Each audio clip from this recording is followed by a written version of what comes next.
about Erika, Kirk, and Candace Owens.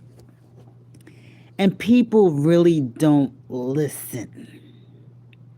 Because I can tell by the commentary. First, let's start with Candace Owens.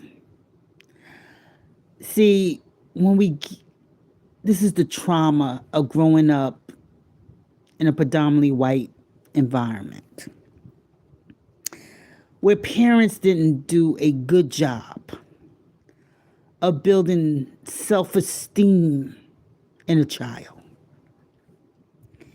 So they look at the little white girls and they think that the little white girls are privileged, and society reinforces that little white girls are special, especially the ones with the blonde hair and the blue eyes. And people don't understand the traumas we go through when we have to, in a predominantly white environment.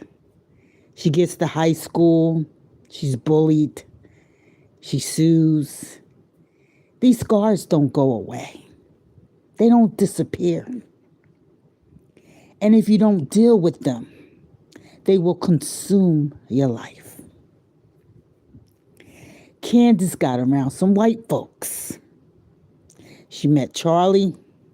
She helped build Talking Point USA. And then they told her to take her black ASS over to Blacksit. She was working for a media company. She was subsequently fired. Now she has her own. And her friend was assassinated, a friend who she was in love with. Now, she hasn't confirmed. I'm waiting for her to release any salacious text messages between she and Charlie. I think that would be the tipping point. She got something up her sleeve. Something is up her sleeve. She's a very smart young lady, but she's a scorned woman. She's a woman that didn't learn to love herself. And the white folks, like Muhammad Ali told me, you're still a nigga.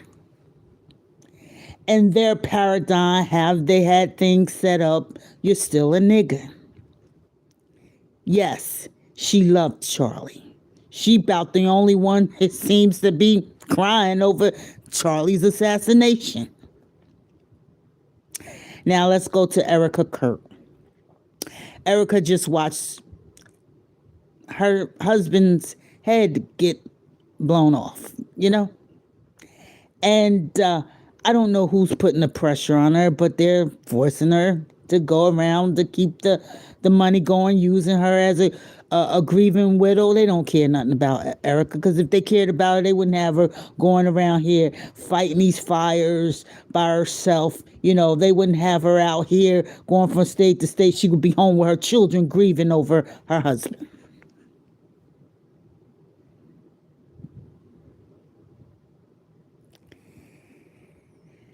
So you have this, you have a black woman who has gotten her Negro wake-up moment, and she's mad. They accidentally let her in the house, and now she's trying to burn the house down. She's a scorned woman because when she looks in the mirror, she sees Erika Kirk. But in the world, we see a black woman. And you see what they're doing now, nappy-headed, you know, have her as a thug on a magazine, because what? They still see her as a nigger. See, it doesn't matter how smart, how credentialed you are in this racist paradigm. You're still, no matter how rich, no matter how talented. We saw it with Michael Jackson. You're still a nigga.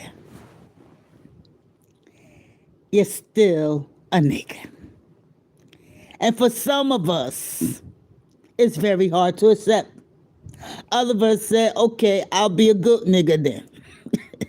And for some of us said, you can call me a nigga under your breath, you may think, but just don't mess with me. Don't get in my way. Don't try and stop me because of the color of my skin. Now, you tearing down all these things and then don't treat me like a nigga. That's it. That's it. You don't want Supreme Court. You don't want, these quotas. You don't want all this and that. Then don't treat me like one. Don't make sure that my interest rate is not higher than someone who's lighter than me. Let's go. Let's go. Come on, Holy Ghost. Yes. Yes. Because see, you know what? Racism will no longer be profitable. It's no longer. And if the institution thinking you're next, you are next. If you continue to oppress the people, overvaluing homes that you know ain't worth the appraisal, if you continue to give black folks higher interest rates because they live in a certain zip code, your institution will come down. There's going to be a reckoning. The last shall be first, and the first shall be last.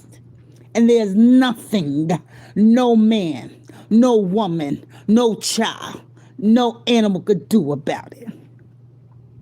Because this is ordained by the Most High. This is ordained. This is what's going down. So while Candace is hurt, and she's taking it, she's hurt. She's hurt. The love of her life is allegedly dead, was killed. And she wants to know who did it. She's about the only one. And you got a widow who's being pressured by some assassins. She just saw them take out her husband. So yes, I'll do whatever you tell me to do. But Erika, blink, Erika. Let us know. Let us know if that's what's going on. I'm going to send a prayer. Because I pray if that is the case, whoever's holding the gun to your head, I pray their heart explode right in their chest. I pray that their fingers drop off, their trigger finger. I pray that their brain get an aneurysm. If that is the case, that's how I pray. Okay?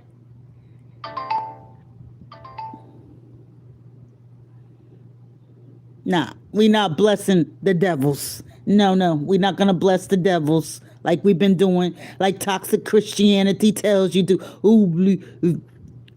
Bless those. Nah, we're not doing that. We're not doing that. Christ said he came to bring a sword.